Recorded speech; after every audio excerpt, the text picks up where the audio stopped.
کہ صرف اللہ اللہ پڑھنا یہ نبی صلی اللہ علیہ وسلم سے، صحابہ سے، ائمہ کرام سے، اولیاء کرام سے ثابت نہیں ہے، بلکہ اللہ اکبر کی تسبیح ہوگی، سبحان اللہ کی تسبیح ہوگی، یا لا الہ الا اللہ کی تسبیح ہوگی، لیکن صرف اللہ اللہ کی تسبیح یہ قرآن و سنت اور سلف امت کے منہج کے خلاف ہے۔ تو آئیے ہم آپ کے سامنے اس سلسلے میں چند روایتیں پیش کرتے ہیں کہ اگر بندہ لفظ اللہ کا استعمال کلمے کے ساتھ کرے، لا الہ الا اللہ کے ساتھ کرے، تو اسے کیا فائدہ حاصل ہوگا اور کس طرح اللہ تعالیٰ کی رضا حاصل ہوگی، آئیے دیکھتے ہیں۔ مسلم شریف کتاب الایمان حضرت عثمان بن عفان رضی اللہ تعالیٰ عنہ روایت کرتے ہیں کہ رسول گرامی صلی اللہ علیہ وآلہ وسلم نے ارشاد فرمایا، من مات وهو يعلم انه لا الہ الا اللہ دخل الجنہ، جو مر رہا ہو اس حال میں کہ لا الہ الا اللہ کو جانتا ہے تو وہ جنت میں جائے گا، یعنی مرتے وقت لا الہ الا اللہ کے کلمات کا اقرار کرتا ہو اور اس کے اوپر یقین رکھتا ہو اور اس کے معنی سے وہ لطف اندوز ہوتا ہو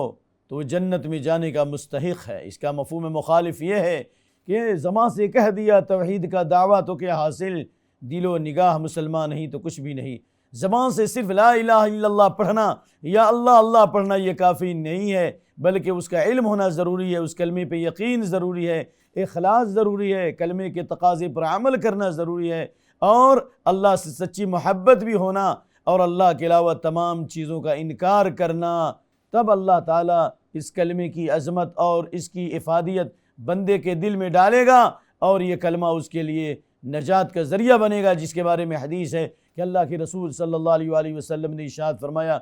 عن معاذ بن جبل رضی اللہ تعالی عنہ قال قال رسول اللہ صلی اللہ علیہ وسلم، من كان آخر کلامہ من الدنیا لا الہ الا اللہ دخل الجنہ، جس کا آخری کلمہ لا الہ الا اللہ ہوگا وہ جنت میں جائے گا، یعنی جنت میں جائے گا لیکن صرف پڑھنے کی وجہ سے نہیں، بلکہ اس کلمے پہ یقین ہونا چاہیے، اور اس کلمے کے ساتھ اس پر اخلاص کا رنگ بھی غالب آنا چاہیے، یعنی اس کلمے کے ساتھ بندے کا ہر عمل اللہ کی رضا کے لیے ہو، ریاکاری دکھاوے سے پاک ہو، شرک سے پاک ہو۔ چنانچہ شیخین امام بخاری اور امام مسلم نے صحابی جلیل اتبان بن مالک سے روایت نقل کی کہ اللہ کے رسول صلی اللہ علیہ وسلم نے فرمایا، ان اللہ حرم علی النار من قال لا الہ الا اللہ ویبتغی بذلک وجہ اللہ، اللہ نے جہنم پر اس شخص کو حرام کر دیا ہے جس نے لا الہ الا اللہ پڑھا اور اس کے ذریعے اللہ کی رضا اور خوشنودی حاصل کی، یعنی پڑھنے کے ساتھ اس کا عمل اللہ کی رضا اور خوشنودی کے لیے ہو۔ قل ان صلاتی ونسکی ومحیای ومماتی للہ رب العالمین، میری نمازیں، میری قربانیاں، میرا جینا، میرا مرنا سب اللہ کے لیے۔ یہ ضروری ہے، اس لیے یہ ضروری ہے کہ بندے کا ہر عمل اخلاص کے ساتھ ہو۔ اس سلسلے میں اللہ کے نبی کریم صلی اللہ علیہ وسلم کی حدیث ہے حضرت معاذ بن جبل کی، بخاری و مسلم کی، ما من احد یشہد ان لا الہ الا اللہ وان محمد رسول اللہ صدقا من قلبہ الا حرمہ اللہ علی النار، جس آدمی نے لا الہ الا اللہ محمد رسول اللہ کی گواہی دی دل کی سچائی کے ساتھ، تو اللہ تعالیٰ اس کو یقیناً جہنم پر حرام کر دے گا۔ دل کی سچائی کا معنی اخلاص ہے،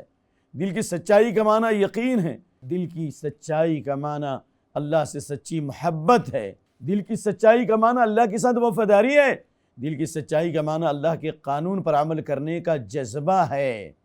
معلوم یہ ہوا کہ صرف اللہ اللہ پڑھنا یا لا الہ الا اللہ زبان سے پڑھنا کافی نہیں ہے، بلکہ اس کلمے پر یقین اور اخلاص اور صدق کی مہر ہونا ضروری ہے۔